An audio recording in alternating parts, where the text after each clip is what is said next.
اللہ تبارک و تعالیٰ قرآن مجید میں ارشاد فرماتا ہے وَعَسَىٰ أَن تَكْرَهُوا شَيْئًا وَهُوَ خَيْرٌ لَكُمْ وَعَسَىٰ أَن تُحِبُّوا شَيْئًا وَهُوَ شَرٌّ لَكُمْ وَاللَّهُ يَعْلَمُ وَأَنْتُمْ لَا تَعْلَمُونَ۔ اللہ تبارک و تعالیٰ سورہ بقرہ کی اس آیت میں ارشاد فرماتا ہے قریب ہے کہ تم کسی چیز کو اپنے لیے ناپسند کر رہے ہو لیکن اس میں تمہارے لیے بہت زیادہ فائدہ ہو، اور ہو سکتا ہے کہ جس چیز کو تم اپنے لیے پسند کر رہے ہو وہ چیز تمہارے لیے بری ہو، اور اللہ جانتا ہے تم نہیں جانتے۔ تو لاک ڈاؤن واقعی انسان کی طبیعت کے اوپر جو ہے وہ بہت زیادہ گرا ہے، ایک بہت ہی مشکل لوگوں کے لیے جو ہے وہ ایک حالات ہے، لیکن ہو سکتا ہے کہ اللہ تبارک و تعالیٰ نے اس میں بھی لوگوں کے لیے خیر رکھی ہو، اس میں بھی لوگوں کے لیے برکت رکھی ہو۔ اسی طریقے سے اللہ تبارک و تعالیٰ نے ایک دوسرے مقام پر ارشاد فرمایا الذی خلق الموت والحیات لیبلوکم ایکم احسن عملا۔ اللہ تبارک و تعالیٰ نے زندگی اور موت کو اسی لیے پیدا فرمایا ہے تاکہ تمہیں آزمائے، تمہارا امتحان لے کہ تم میں سے کون اچھے عمل کرنے والا ہے۔ تو یہ بھی لاک ڈاؤن کی جو کیفیت ہے ہم مسلمانوں کے لیے بھی ایک امتحان اور آزمائش ہے، اور اس کے اندر بھی گویا کہ اللہ تبارک و تعالیٰ اس چیز کو ملاحظہ فرما رہا ہے کہ کون لوگ لاک ڈاؤن کے ان ایام میں اللہ تبارک و تعالیٰ کو راضی کرنے والے اعمال کرتے ہیں، اچھے اعمال کرتے ہیں، اور کون لوگ ان فراغت کے ایام کو ضائع کر دیتے ہیں۔ اسی طریقے سے اللہ تبارک و تعالیٰ سورہ آل عمران آیت نمبر 140 میں ارشاد فرماتا ہے وَتِلْكَ الْأَيَّامُ نُدَاوِلُهَا بَيْنَ النَّاسِ وَلِيَعْلَمَ اللَّهُ الَّذِينَ آمَنُوا۔ اور یہ دنوں کی گنتی ہے جو اللہ تبارک و تعالیٰ لوگوں کے درمیان الٹتا پلٹتا ہے تاکہ اللہ تبارک و تعالیٰ ایمان والوں کو ظاہر فرما دے کہ کون اللہ تبارک و تعالیٰ پر پختہ ایمان رکھنے والا ہے۔ اس آیت مبارکہ کی تفسیر میں مفسرین کرام نے فرمایا کہ اللہ تبارک و تعالیٰ کبھی آدمی کو خوشی دے کر آزماتا ہے، کبھی غم دے کر آزماتا ہے، کبھی اللہ تبارک و تعالیٰ بندے کو کامل صحت دے کر امتحان میں مبتلا کرتا ہے، کبھی بیماری کے ذریعے، کبھی مالداری کے ذریعے، تو کبھی محتاجی کے ذریعے اللہ تعالیٰ لوگوں کو آزماتا ہے۔ دنوں کی گنتی کو اللہ تبارک و تعالیٰ اس طرح سے تبدیل فرماتا ہے۔ بخاری شریف کی حدیث سے نبی کریم صلی اللہ علیہ وسلم نے بعض نعمتوں کا بیان کرتے ہوئے ارشاد فرمایا کہ لوگ ان نعمتوں کے بارے میں غفلت کا شکار ہیں، ان نعمتوں سے کما حقہ فائدہ اٹھانے کے لیے تیار نہیں۔ ان میں سے ایک نعمت نبی کریم صلی اللہ علیہ وسلم نے فراغت کو بھی قرار دیا، ارشاد فرمایا کہ اپنی فراغت کو اپنی مصروفیت سے پہلے تم اپنے لیے غنیمت جانو۔ تو یہ فارغ اوقات جو ہیں یہ بھی یقینی طور پر انتہائی تیزی کے ساتھ گزر جائیں گے اگر ہم نے ان اوقات کی قدر نہیں کی، ان اوقات کے اندر اپنے آپ کو اچھے کاموں کے اندر، پازیٹیو چیزوں کے اندر مشغول نہیں رکھا، تو جس طرح پیچھے ایک دو مہینے کے لاک ڈاؤن کے ایام گزر گئے اور اس کے اندر ہم کوئی قابل قدر کام نہیں کر پائے، اسی طریقے سے یہ ایک آدھ ہفتہ بھی جو ہے اسی طرح سے گزر جائے۔ تو اس حوالے سے 10 کام جو ہے ہمیں کوشش کرنی چاہیے کہ ان دنوں کے اندر ہم ضرور کریں۔ اگر ان 10 کاموں کو ہم انجام دینے میں کامیاب ہو جاتے ہیں تو انشاءاللہ ہمارا یہ لاک ڈاؤن کا پیریڈ جو ہے وہ اللہ تعالیٰ کی اطاعت اور فرما برداری میں گزرے گا، اور انشاءاللہ ان 8-10 دنوں کا ایک پازیٹیو امپیکٹ جو ہے وہ ہماری پوری زندگی کے اوپر انشاءاللہ اپنے اچھے اور مثبت اثرات جو ہے وہ چھوڑے گا۔ سب سے پہلی چیز کہ اگر خدا نہ خواستہ کسی شخص کے ذمے قضا نمازیں ہیں تو ان اوقات کو غنیمت جانتے ہوئے وہ اپنی سابقہ زندگی کی قضا نمازوں کو ادا کرنے کی کوشش کرے۔ ایک بہت طویل وقت جو ہے اللہ تبارک و تعالیٰ نے ہمیں عطا فرمایا ہے، ان اوقات کی قدر کرتے ہوئے اپنی سابقہ قضا نمازوں کا حساب کرے اور ان قضا نمازوں کو جلدی سے جلدی ادا کرنے کی کوشش کرے۔ کہ قرض نماز کی مثال ایسی ہی ہے جیسے کسی بندے کے سر پر کوئی قرض نکلتا ہو. تو جس طریقے سے بندے کا قرض ہوتا ہے یہ اللہ تبارک و تعالیٰ کی طرف سے بندے کے ذمے پر جو ہے وہ اللہ تبارک و تعالیٰ کا قرض ہے. قضا نماز جو ہے اسے ادا کر لینا یہ اللہ تبارک و تعالیٰ کے فوت شدہ حق کو ادا کرنا ہے. تو اللہ تبارک و تعالیٰ کا حق جو ہے اس بات کا زیادہ لائق ہے کہ اس کو فوری طور پر جو ہے وہ ادا کیا جائے. تو اپنی قضا نمازوں کی ادائیگی کے حوالے سے ہم اہتمام کریں. قضا نماز کو ادا کرنے کا طریقہ یہ ہے کہ آدمی اپنی پوری زندگی کا اندازہ لگا لے کہ میں نے کتنے سال جو ہے بالغ ہونے کے بعد نماز ادا نہیں کی. ایک رف آئیڈیا لگا لے، مثلا 20 سال کی عمر سے نماز پڑھنا اگر کسی نے شروع کی ہے تو آدمی کے لیے کم سے کم مدت بلوغ جو ہے وہ 12 سال ہے. تو 12 سال کے بعد سے وہ جو ہے اپنی نمازوں کا حساب لگانا شروع کر دے تو تقریباً یہ پیچھے 8 سال بنتے ہیں. تو اب 8 سال کی اس کو جو ہے وہ قضا کرنی ہے. ظاہر سی بات ہے 8 سال کی قضا کرنے جائیں گے تو ایک لمبا ٹائم چاہیے، لیکن ایک آدمی ان دنوں کے اندر اپنی قضا نمازوں کے سلسلوں کا آغاز کر سکتا ہے. اس کا طریقہ یہ ہے کہ بندہ اپنی نمازوں کا حساب لگا لے کہ کتنی نمازیں میری قضا ہوئی ہیں. بعض لوگ ایسے ہوتے ہیں کہ فجر کی نماز ان کے ذمہ قضا رہتی ہے، باقی نمازیں تو وہ پڑھ لیتے ہیں لیکن فجر کی نماز معاذ اللہ قضا ہوتی رہتی ہے. تو ان فجر کی نمازوں کا حساب لگا لے کہ میں نے آج تک کتنی نمازیں جو ہیں اس حوالے سے قضا کی ہیں، ان کا حساب لگائے، اللہ تعالیٰ کی بارگاہ میں توبہ کرے اور ان اوقات کے اندر زیادہ سے زیادہ ان قضا نمازوں کو ادا کرنے کی کوشش کرے.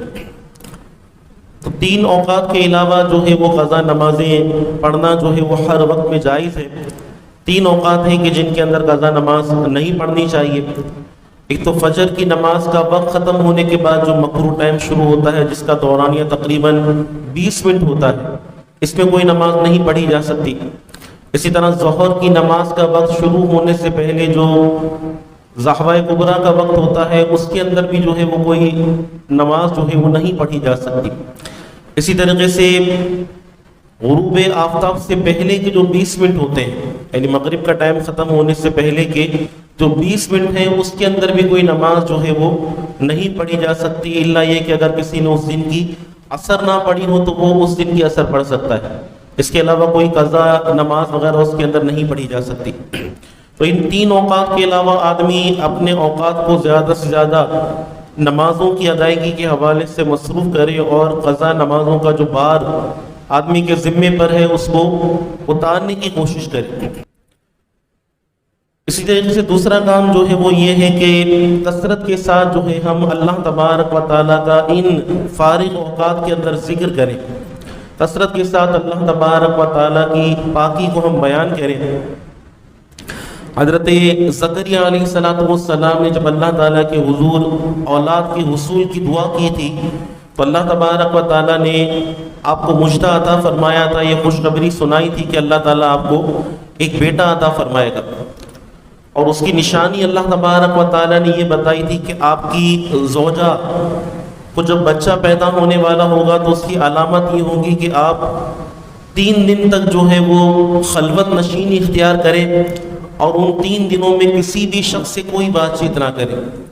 اپنی زبان کو جو ہے لوگوں کے ساتھ بات کرنے کے اندر استعمال نہ کریں، بلکہ اللہ تبارک و تعالیٰ کی تسبیح کے اندر، اللہ تبارک و تعالیٰ کی ذکر کے اندر جو ہے اپنی ان اوقات کو جو ہے وہ صرف کریں.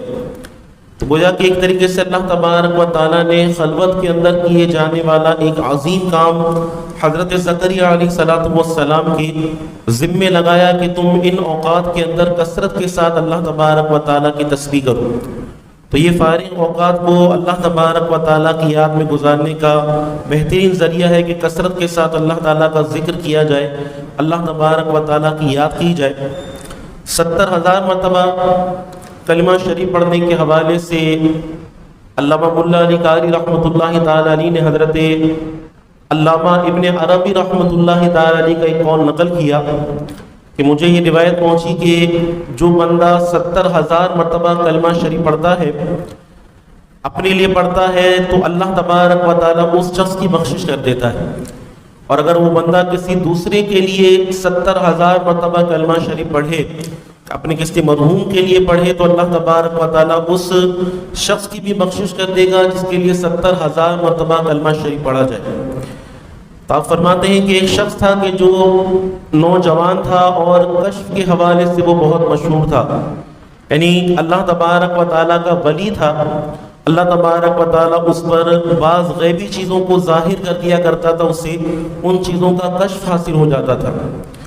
تو ایک مرتبہ ایک دعوت کے اندر اس نے کہا کہ میں نے آج اپنی والدہ کو دیکھا کہ وہ پریشان ہے، اپنی قبر کے اندر غم کے اندر مبتلا ہے۔ تو حضرت ابن عربی رحمۃ اللہ تعالی نے فرماتے ہیں کہ میں نے 70,000 مرتبہ یہ کلمہ پڑھا ہوا تھا اور ابھی تک میں نے کسی خاص بندے کو اس کا ثواب نہیں پہنچایا تھا۔ تو میں نے دل میں نیت کی کہ اللہ تعالیٰ میں اس 70,000 کلمے کا ثواب اس نوجوان کی والدہ کو ایصال کرتا ہوں۔ ابھی میں نے نیت کی ہی تھی کہ وہ نوجوان جو ہے وہ خوش ہو گیا اور کہنے لگا کہ اب میں اپنی والدہ کو اچھے مقام میں اور خوش حالت میں دیکھ رہا ہوں۔ تو آپ فرماتے ہیں کہ اس سے مجھے دو چیزوں کا جو ہے وہ یقین حاصل ہو گیا۔ ایک تو یہ کہ یہ حدیث پاک جو ہے وہ اپنے ظاہری معنی پر ہے اور اس کی یقیناً یہی فضیلت ہے کہ جس کے لیے یہ کلمہ شریف پڑھا جائے گا اللہ تعالیٰ اس کی بخشش کر دے گا۔ اور دوسرا یہ کہ وہ شخص جس کے بارے میں مشہور تھا کہ اس کو کشف ہوتا ہے، غیبی چیزیں اس کے سامنے اللہ تعالیٰ بات ظاہر کر دیتا ہے، تو اس شخص کے کشف کے صحیح ہونے کا بھی مجھے یقین ہو گیا۔ کوشش کریں کہ ان اوقات کے اندر 70,000 مرتبہ کلمہ شریف کا جو عمل ہے اس کو ہم پورا کر لیں۔ آدمی ایک مرتبہ کلمہ پڑھتا ہے لا الہ الا اللہ، اس میں کتنی دیر لگتی ہے؟ 8 سے 10 سیکنڈ بمشکل لگتے ہیں ایک مرتبہ کلمہ پڑھنے میں۔ تو یوں 1 منٹ کے اندر آدمی جو ہے وہ کتنی بار پڑھ سکتا ہے، آدھے گھنٹے میں کتنی بار پڑھ سکتا ہے؟ پورا آدمی ٹائم مینیج کر کر جو ہے بآسانی ان اوقات کے اندر اپنے اس ہدف کو حاصل کر سکتا کہ ان 6-7 دنوں میں مجھے 70,000 مرتبہ کلمہ شریف جو ہے وہ پورا کرنا ہے۔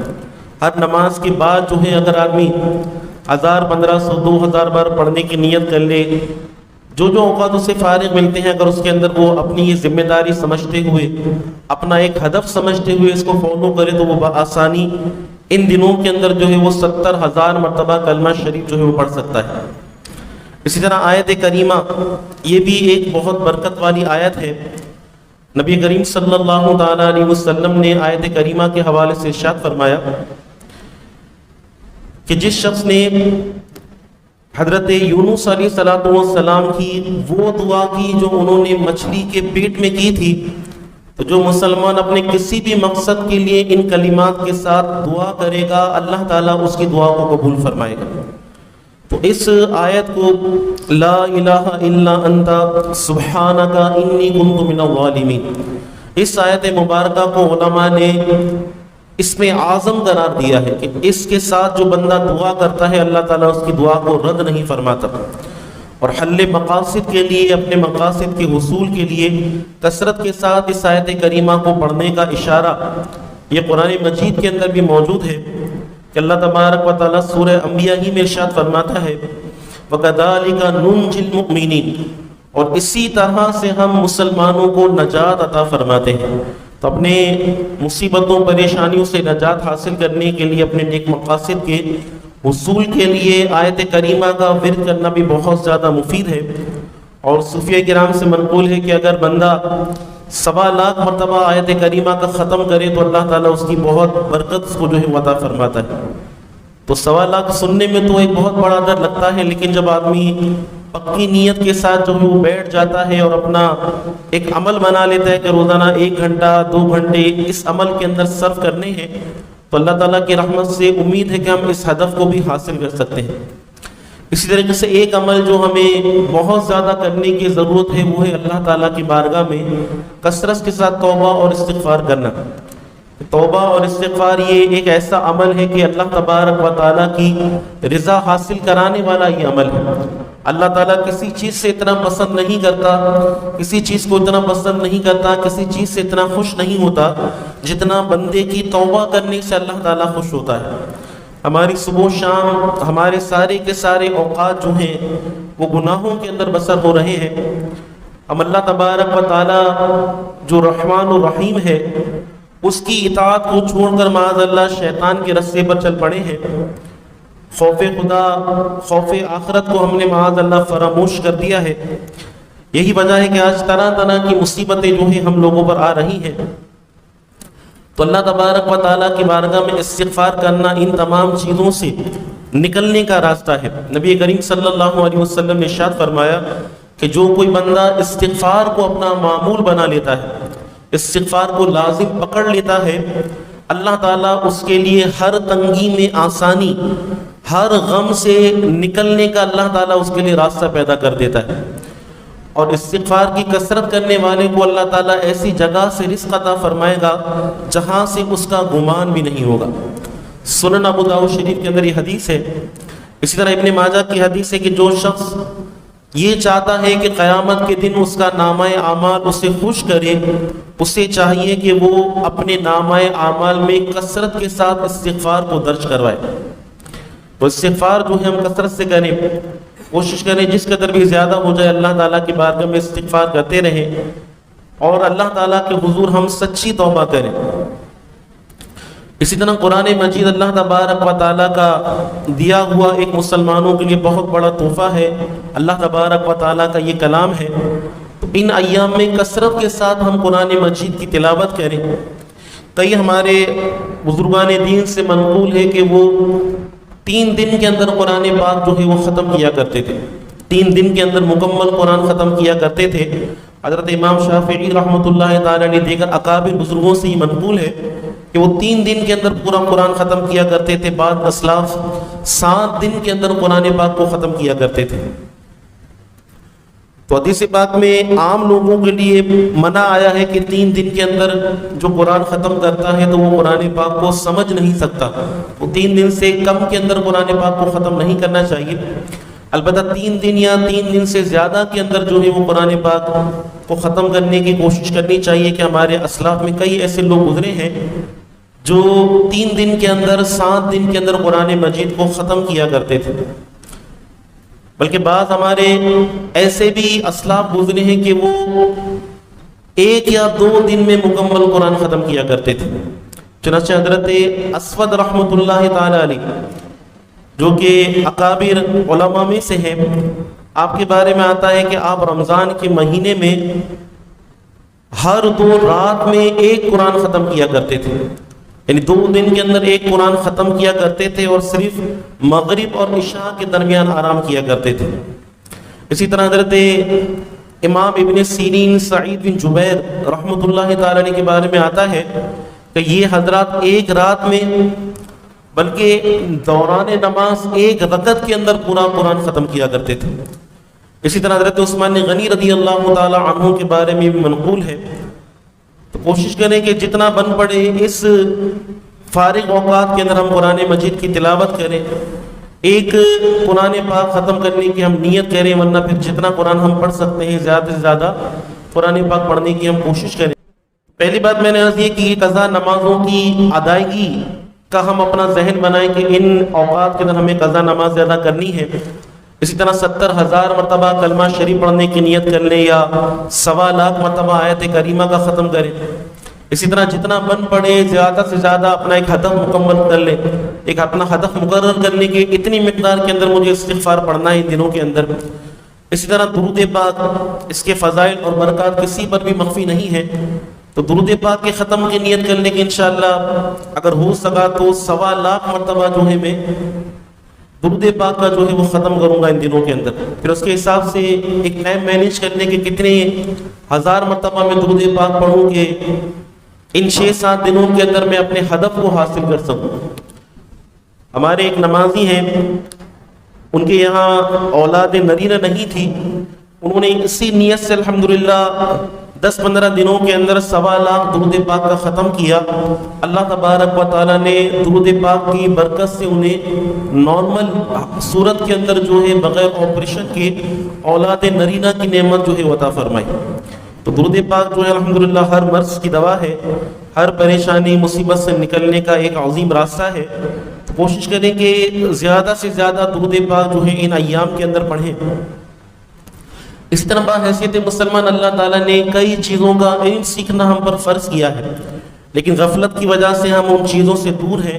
تو کوشش کریں کہ ان دنوں کے اندر ہم زیادہ سے زیادہ علم دین سیکھنے کی کوشش کریں، نماز کا طریقہ سیکھنے کی کوشش کریں. علماء اہل سنت کے پراپر اس عنوان پر جو ہے بیانات ہیں الحمدللہ مدنی چینل پر.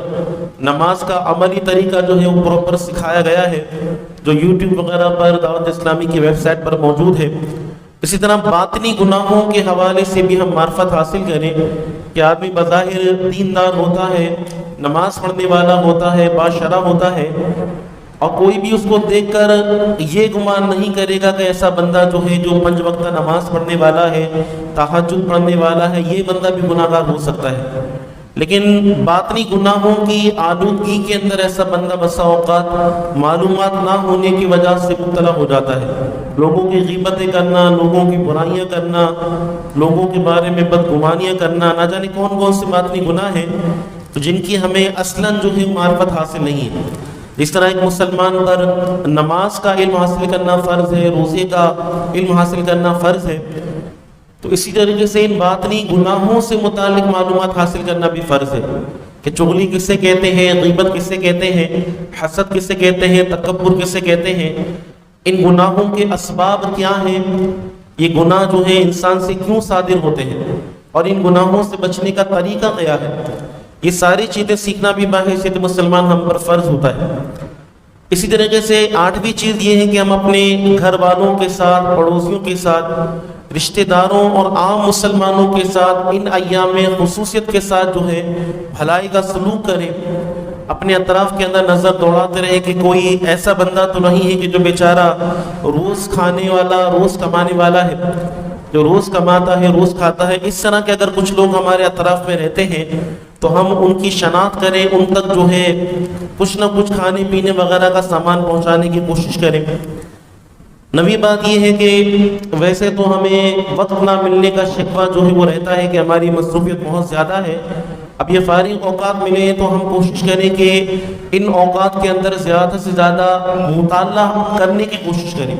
کتابوں کا مطالعہ کرنا یہ بھی علم حاصل کرنے کا ایک بہت بڑا ذریعہ ہے. تو فرض عبادات سے متعلق چند کتابیں میں عرض کرتا ہوں، جیسے نماز، وضو، غسل وغیرہ سے متعلق علم دین حاصل کرنے کے لیے نماز کے احکام نامی کتاب ہے. اسی طرح اگر روزے سے متعلق معلومات حاصل کرنی ہے تو فیضان رمضان کتاب ہے. زکوٰۃ وغیرہ سے متعلق علم حاصل کرنا ہے تو فیضان زکوٰۃ ہے. حج اور عمرے سے متعلق معلومات حاصل کرنی ہے تو رفیق الحرمین، رفیق المعتمرین. اسی طرح علم تصوف سے متعلق، علوم باطنیہ سے متعلق اگر علم حاصل کرنا ہے تو اس کے لیے ایک بہترین کتاب منہاج العابدین ہے. اسی طرح اگر قرآن مجید کی تفسیر سے ہمیں شغف ہے، محبت ہے، تو اس کے حوالے سے صراط الجنان ہے، خزائن العرفان ہے. ان تفاسیر کو بھی ہم دیکھ سکتے ہیں. اسی طرح حدیث کے حوالے سے فیضان ریاض الصالحین، یہ حدیث کی شرح کی کتاب ہے. مرآت المناجی، یہ بھی حدیث کی بہت ہی بہترین ایک آسان شرح ہے. سیرت طیبہ کے حوالے سے سیرت مصطفیٰ نامی کتاب ہے. اسی طریقے سے باطنی گناہوں کی معرفت کے حوالے سے باطنی گناہ اور ان کا علاج نامی کتاب ہے. تو ان کتابوں کا بھی ہم حتی المقدور مطالعہ کریں تاکہ ہمارے علم کے اندر اضافہ ہو. کتنی بڑی ایک بدقسمتی کی بات ہے ایک مسلمان کے لیے کہ ایک مسلمان جس نے اپنی زندگی کے 30 سال، 40 سال، 50 سال گزار لیے، لیکن آج تک وہ اپنے نبی صلی اللہ علیہ وسلم کی مکمل سیرت کو نہیں پڑھ سکا. یقینی طور پر یہ ایک بہت بڑی محرومی کی بات ہے. تو ان اوقات کو ہم غنیمت جانیں، بالخصوص نبی پاک علیہ الصلوۃ والسلام کی سیرت طیبہ کو ہم مکمل طور پر جو ہے پڑھنے کی کوشش کریں. 400-500 صفحات کی کتاب ہے یہ سیرت مصطفیٰ، اس کا مطالعہ کریں. اسی طرح سیرت رسول عربی، یہ ایک کتاب ہے، اس کا مطالعہ کریں. تو یہ مختصر کتابیں ہیں سیرت کے حوالے سے، اس کے اندر انشاءاللہ بہت کچھ ہمیں سیکھنے کو، سمجھنے کو ملے گا. آخری اور 10ویں بات یہ ہے کہ ہم ان اوقات کے اندر، ان فارغ ایام کے اندر اپنا احتساب کرنے کی کوشش کریں. اپنی پوری زندگی پر نظر دوڑائیں کہ ہم نے آج تک کون کون سے گناہ کر رکھے ہیں، کون کون سے اللہ تعالیٰ کی رحمت سے ہم نے نیک اعمال کیے ہیں. تو ان نیک اعمال پر اللہ تعالیٰ کا شکر ادا کریں اور ان برے اعمال کی تلافی کے لیے ہم اللہ تعالیٰ کی بارگاہ میں توبہ کریں. تو اپنا احتساب کرنا، اپنی اچھی اور بری عادات کا جائزہ لینا، یہ بھی ایک مسلمان کے لیے بہت زیادہ ضروری ہے کہ مسلمان جس طریقے سے اپنے کاروبار کے اندر اپنے کاروباری پارٹنر کے ساتھ جو ہے ہر چیز کا حساب لیتا ہے، اسی طرح بندہ اپنے نفس کو بھی اپنا پارٹنر سمجھے اور ہر امر کے حوالے سے، ہر چیز کے حوالے سے بھی اس کا احتساب کرتا رہے، اس سے جو ہے وہ لڑتا رہے کہ آج یہ اگر گناہ کا کام کیا ہے تو کیوں کیا ہے، اور پھر اللہ تعالیٰ کی بارگاہ میں اپنے گناہوں کے حوالے سے توبہ بھی کرے۔ تو 10 باتیں میں نے عرض کی، جنہیں ایک مرتبہ میں دوبارہ آخر میں دہرا دیتا ہوں کہ اگر کسی کے ذمے قضا نمازیں ہیں تو قضا نمازوں کی ان دنوں میں ادائیگی کرے، ہو سکے تو 70,000 مرتبہ کلمہ شریف کا ورد جو ہے مکمل کرے، اسی طرح اگر بند پڑے تو 1.25 لاکھ مرتبہ آیت کریمہ کا ختم کرنے کی نیت کرے۔ تو جتنا ان ایام میں پڑھ سکتا ہے ان ایام میں پڑھ لے، پھر باقی آگے اپنی مرضی کے موافق روزانہ 1000 مرتبہ 500 مرتبہ اس طرح سے اس کو پورا کر لے۔ اس زندگی میں کم سے کم ایک مرتبہ جو ہے یہ تعداد ہم پوری کر لیں، 1.25 لاکھ مرتبہ آیت کریمہ، 1.25 لاکھ مرتبہ درود پاک، اسی طرح 1.25 لاکھ مرتبہ استغفار، قرآن مجید حتی الامکان جو ہم کوشش کریں کہ ان دنوں میں ہم پورا پڑھ سکیں، ورنہ کم سے کم یہ کہ جتنا ہم سے بن پڑے ہم پڑھنے کی کوشش کریں۔